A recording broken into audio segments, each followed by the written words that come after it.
Hi everyone, welcome back again to chapter 4. It's my daughter in the background. Quick recap on chapter 3. Somebody's been trying to send Harry letters. Mr. Dursley is desperate for those letters not to get to him for some reason. So he's gone a little bit bonkers. He's taken them all off to some weird stormy island, and we finished on a bit of a cliffhanger with somebody banging on the door trying to get in. Here's chapter 4.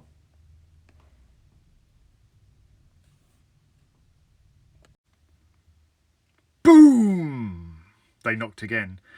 Dudley jerked awake. "Where's the cannon?" he said stupidly. There was a crash behind them, and Uncle Vernon came skidding into the room. He was holding a rifle in his hands. Now they knew what had been in the long, thin package he had brought with them. "Who's there?" he shouted. "I warn you, I'm armed." There was a pause. Then, smash! The door was hit with such force that it swung clean off its hinges and with a deafening crash landed flat on the floor. A giant of a man was standing in the doorway. His face was almost completely hidden by a long shaggy mane of hair and a wild tangled beard, but you could make out his eyes glinting like black beetles under all the hair. The giant squeezed his way into the hut, stooping so that his head just brushed the ceiling. He bent down, picked up the door and fitted it easily back into the frame. The noise of the storm outside dropped a little.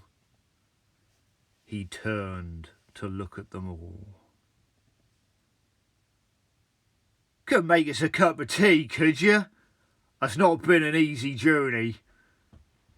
He strode over to the sofa where Dudley sat frozen with fear. "Budge up, you great lump," he said to the stranger. Dudley squeaked and ran to hide behind his mother, who was crouching, terrified, behind Uncle Vernon. "And here's Harry." Harry looked up into the fierce, wild, shadowy face and saw that the beetle eyes were crinkled in a smile. "Last time I saw you, you was only a baby," said the giant. "You look a lot like your dad, but you've got your mum's eyes." Uncle Vernon made a funny rasping noise. "I demand that you leave at once, sir," he said. "You are breaking and entering." "Ah, shut up, Dursley, you great prune," said the giant. He reached over the back of the sofa, jerked the gun out of Uncle Vernon's hands, bent it into a knot as easily if it had been made of rubber, and threw it into the corner of the room. Uncle Vernon made another funny noise, like a mouse being trodden on. "Anyway, Harry," said the giant, turning back on the Dursleys, "a very happy birthday to you. Got something for you here.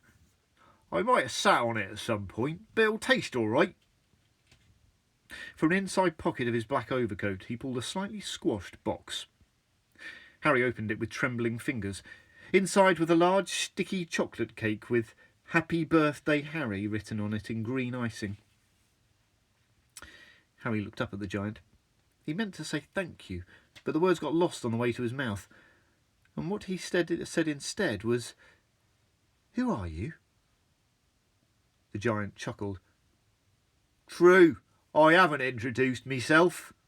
Rubeus Hagrid, keeper of keys and grounds at Hogwarts." He held out an enormous hand and shook Harry's whole arm. "What about that tea then, eh?" he said, rubbing his hands together. "I'd not say no to something stronger if you've got it, mind." His eyes fell on the empty grate with the shrivelled crisp packets in it, and he snorted. He bent down over the fireplace. They couldn't see what he was doing, but when he drew back a second later, there was a roaring fire there. It filled the whole damp hut with flickering light, and Harry felt the warmth wash over him as though he'd sunk into a hot bath. The giant sat back down on the sofa, which sagged under his weight, and began taking all sorts of things out of his pockets of his coat. A copper kettle, a squashy package of sausages, a poker, a teapot, several chip mugs, and a bottle of some amber liquid which he took a swig from before starting to make tea. Soon the hut was full of sound and a smell of sizzling sausage. Nobody said a thing while the giant was working, but as he slid the first 6 fat, juicy, slightly burnt sausages from the poker, Dudley fidgeted a little. Uncle Vernon said sharply, "Don't touch anything he gives you, Dudley." The giant chuckled darkly. "Your great puddin' of a son don't need fattening any more, Dursley, don't worry." He passed the sausages to Harry, who was so hungry he had never tasted anything so wonderful, but he still couldn't take his eyes off the giant. Finally, as nobody seemed about to explain anything, he said, "I'm sorry, but I still don't really know who you are." The giant took a gulp of tea and wiped his mouth with the back of his hand. "Call me Hagrid," he said. "Everyone does. And like I told you, I'm keeper of keys at Hogwarts. You'll know all about Hogwarts, of course." No," said Harry. Hagrid looked shocked. "Sorry," Harry said quickly. "Sorry?" barked Hagrid, turning to stare at the Dursleys, who shrunk back into the shadows. "It's them as should be sorry. I knew you weren't getting your letters, but I never thought you wouldn't even know about Hogwarts, for crying out loud. Did you never wonder where your parents learnt it all?" "All what?" asked Harry. "All what?" Hagrid thundered. "Now, just wait 1 second." He had leapt to his feet. In his anger, he seemed to fill the whole hut. The Dursleys were cowering against the wall. "Do you mean to tell me," he growled at the Dursleys, "that this boy knows nothing about anything?" Harry thought this was going a bit far. He had been to school after all, and his marks weren't bad. "I know some things," he said. "I can, do maths and stuff." But Hagrid simply waved his hand and said, "About our world, I mean. Your world. My world. Your parents' world." "What world?" Hagrid looked as if he was about to explode. "Dursley!" he boomed. Uncle Vernon, who had gone very pale, whispered something that sounded like "Ribble ribble." Hagrid stared wildly at Harry. "But you must know about your mum and dad," he said. "I mean, they're famous. You're famous." "What? My mum and dad weren't famous, were they?" "You don't know? You don't know?" Hagrid ran his fingers through his hair, fixing Harry with a bewildered stare. "You don't know what you are?" he said finally. Uncle Vernon suddenly found his voice. "Stop!" he commanded. "Stop right there, sir. I forbid you to tell the boy anything." A braver man than Vernon Dursley would have quailed under the furious look Hagrid now gave him. When Hagrid spoke, his every syllable trembled with rage. "You never told him?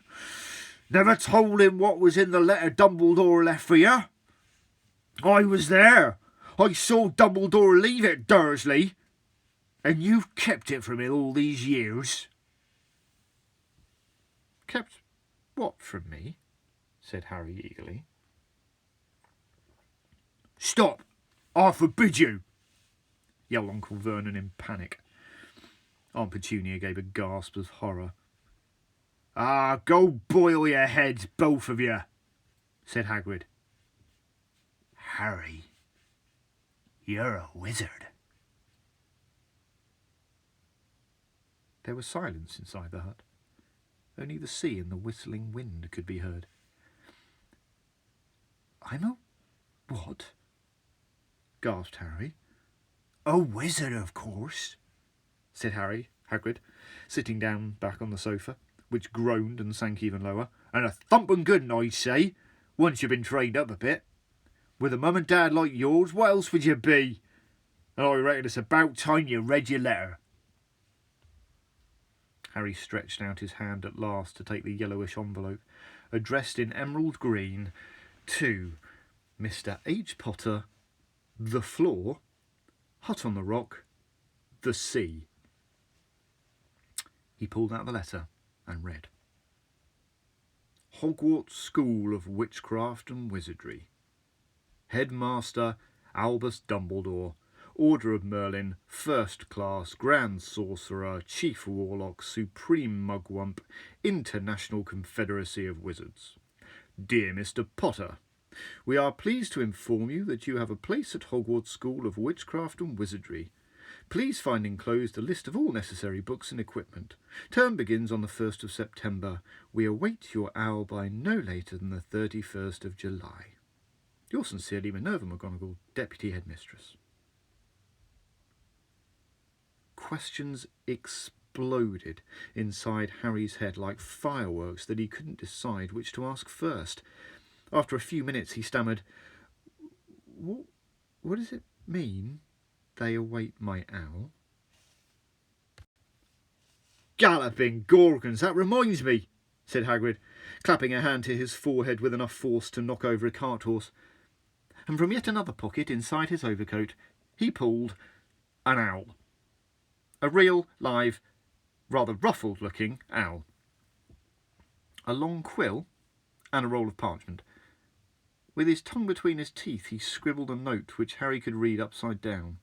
Dear Mr. Dumbledore, given Harry his letter. Taking him to buy his things tomorrow. Weather's horrible. Hope you're well, Hagrid. Hagrid rolled up the note and gave it to the owl, which clamped it in its beak, went to the door, and he threw the owl out into the storm. Then he came back and sat down as though this was as normal as talking on the telephone. Harry realised his mouth was open and closed it quickly. Where was I? Said Hagrid. But at that moment, Uncle Vernon, still ashen-faced but looking very angry, moved into the firelight. He's not going, he said. Hagrid grunted. I like to see a great muggle like yourself stop him, he said. A what? A muggle, said Hagrid. It's what we call non-magic folk like them. And it's your bad luck you grew up in a family of the biggest muggles I ever laid my eyes on. We swore when we took him in we'd put a stop to that rubbish, said Uncle Vernon. Swore we'd stamp it out of him. Wizard indeed. You knew, said Harry. You knew I'm a wizard. Knew? Shrieked Aunt Petunia suddenly. Knew? Of course we knew. How could you not be, my dratted sister being what she was? Oh, she got a letter just like that and disappeared off to that school. And came home every holiday with her pockets full of frog spawn, turning teacups into rats. I was the only one who saw her for what she was, a freak. But for my mother and father, oh no, it was Lily this and Lily that. They were proud of having a witch in the family. She stopped to draw a deep breath and then went ranting on. It seemed she had been wanting to say this for years. Then she met that Potter at school and they left and got married and had you. And of course I knew you'd be just the same, just as strange, just as abnormal. And then, if you please, she went and got herself blown up and we got landed with you. Harry had gone very white.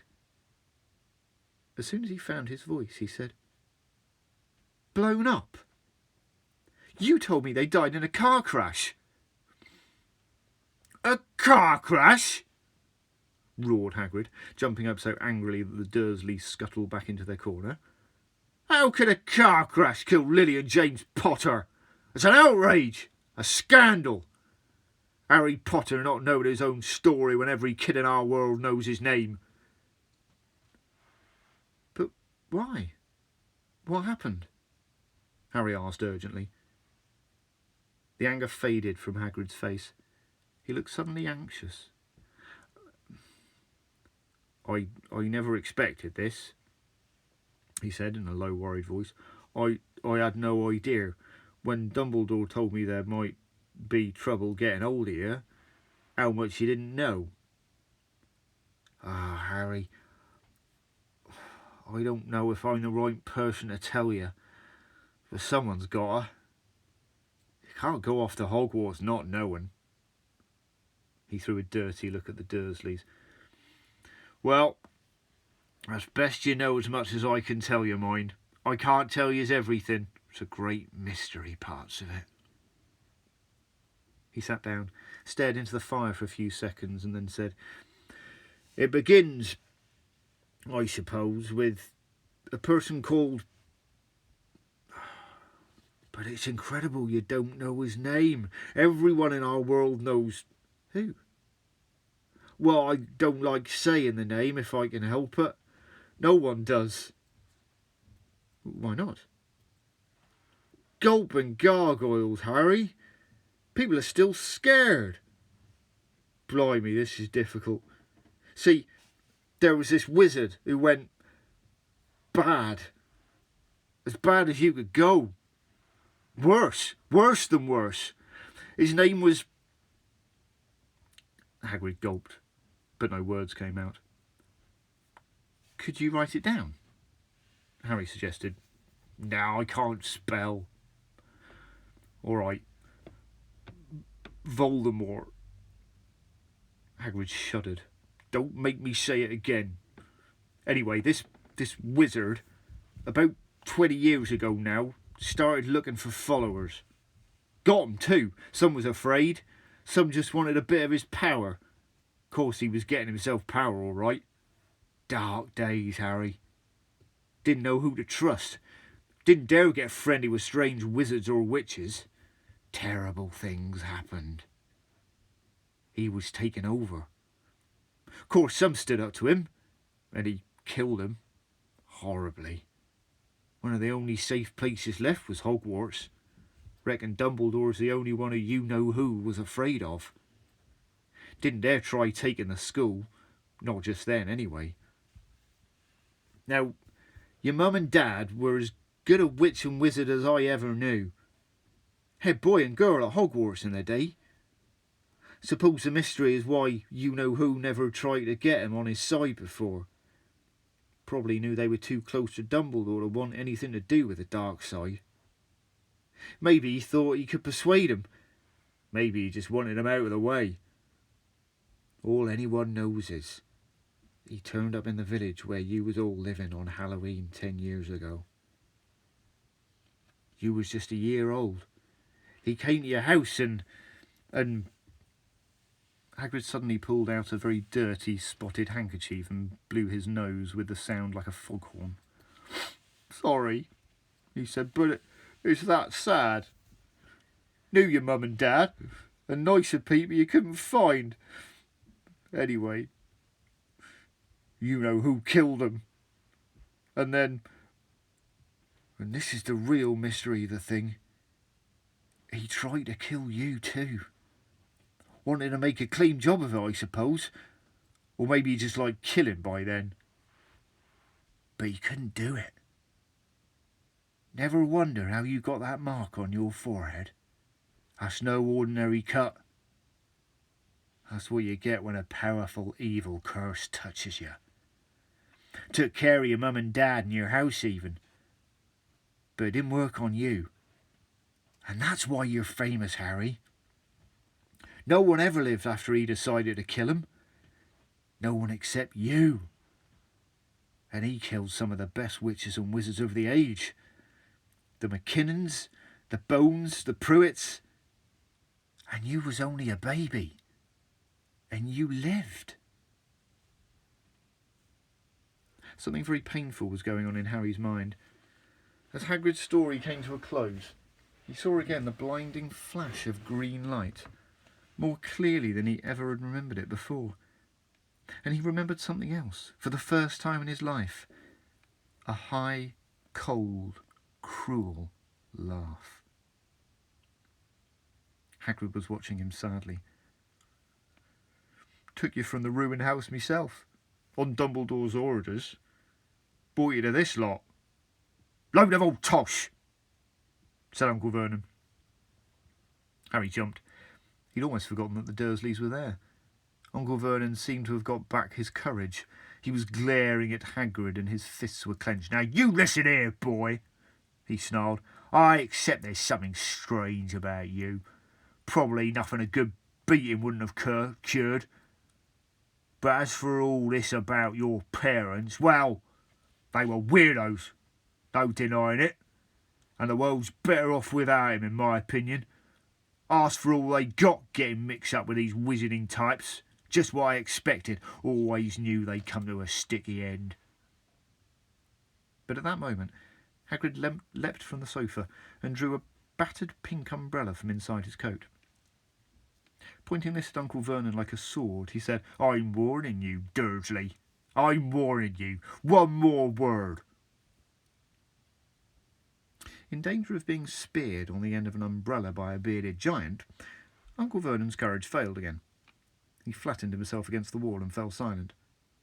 That's better, said Hagrid, breathing heavily and sitting back down on the sofa, which this time sagged right down to the floor. Harry, meanwhile, still had questions to ask, hundreds of them. But what happened to Sorry, I mean, you know who. Good question, Harry. Disappeared. Vanished. Same night he tried to kill you. Makes you even more famous. That's the biggest mystery, see? He was getting more and more powerful. Why'd he go? Some say he died. Coswallop, in my opinion. Dunno if he had enough human left in him to die. Some say he's still out there, biding his time, like. But I don't believe it. People who was on the side came back to ours. Some of them came out of kind of trances. Don't reckon they could have done if he was coming back. Most of us reckon he's still out there somewhere but lost his powers. Too weak to carry on. 'Cause something about you finished him, Harry. There was something going on that night he hadn't counted on. I dunno what it was. No one does. But something about you stumped him, all right. Hagrid looked at Harry with warmth and respect blazing in his eyes. But Harry, instead of feeling pleased and proud, felt quite sure there had been a horrible mistake. A wizard? Him? How could he possibly be? He'd spent his life being clouted by Dudley and bullied by Aunt Petunia and Uncle Vernon. If he really was a wizard, why hadn't they been turned into warty toads every time they tried to lock him in his cupboard? If he'd once defeated the greatest sorcerer of all time, how come Dudley had always been able to kick him around like a football? Hagrid, he said quietly, I think you must have made a mistake. I don't think I can be a wizard. To his surprise, Hagrid chuckled. Not a wizard, eh? Never made things happen when you were scared or angry? Harry looked into the fire. Now he came to think about it. Every odd thing that had ever made his aunt or uncle furious with him had happened when he, Harry, had been upset or angry. Chased by Dudley's gang, he had somehow found himself out of their reach, dreading going to school with that ridiculous haircut he'd managed to make it grow back. And the very last time Dudley had hit him, hadn't he got in revenge without even realising he was doing it? Hadn't he set a boa constrictor on him? Harry looked back at Hagrid, smiling, and saw that Hagrid was positively beaming at him. See, said Hagrid. Harry Potter not a wizard. You wait, you'll be right famous at Hogwarts. But Uncle Vernon wasn't going to give in without a fight. "Haven't I told you he's not going?" he hissed. "He's going to Stonewall High, and he'll be grateful for it. I've read those letters, and he needs all sorts of rubbish, spell books and wands, and if he wants to go, a great muggle like you won't stop him," growled Hagrid. "Stop Lily and James Potter's son going to Hogwarts? You're mad. His name's been down ever since he was born. He's off to the finest school of witchcraft and wizardry in the world. 7 years there and he won't know himself. He'll be with youngsters of his own sort for a change, and he'll be under the greatest headmaster Hogwarts has ever had. Albus Dumbledore. I'm not paying for some crackpot old fool to teach him magic tricks," yelled Uncle Vernon. But he had finally gone too far. Hagrid seized his umbrella and whirled it over his head. "Never," he thundered, "insult Albus Dumbledore in front of me." He brought the umbrella swishing down through the air to point at Dudley. There was a flash of violet light, a sound like a firecracker, a sharp squeal, and next second Dudley was dancing on the spot with his hands clasped over his fat bottom, howling in pain. When he turned his back on them, Harry saw a curly pig's tail poking through the hole in his trousers. Uncle Vernon roared. Pulling Arpachina and Dudley into the other room, he cast one last terrified look at Hagrid and slammed the door behind them. Hagrid looked down at his umbrella and stroked his beard. "Shouldn't have lost me temper," he said ruefully. "But it didn't work anyway. Meant to turn him into a pig. But I suppose he was so much like a pig anyway, there wasn't much left to do." He cast a sideways look at Harry under his bushy eyebrows. Be grateful if you didn't mention that to anyone at Hogwarts," he said. "I'm not supposed to do magic, strictly speaking. I was allowed to do it a bit, to follow you and get your letters to you and stuff. One of the reasons I was so keen to take the job." "Why aren't you supposed to do magic?" asked Harry. Well, I was at Hogwarts myself, but I got expelled, to tell you the truth. In me third year, they snapped me wand in half and everything. But Dumbledore let me stay on as gamekeeper. Great man, Dumbledore." "Why were you expelled?" It's getting late, and we've got lots to do tomorrow," Hagrid said loudly. "Gotta get up to town, get all your books and that." He took off his thick black coat and threw it to Harry. "You can kip under that," he said. "Don't mind if I wriggles in a bit. I think I still got a couple of dormice in one of the pockets."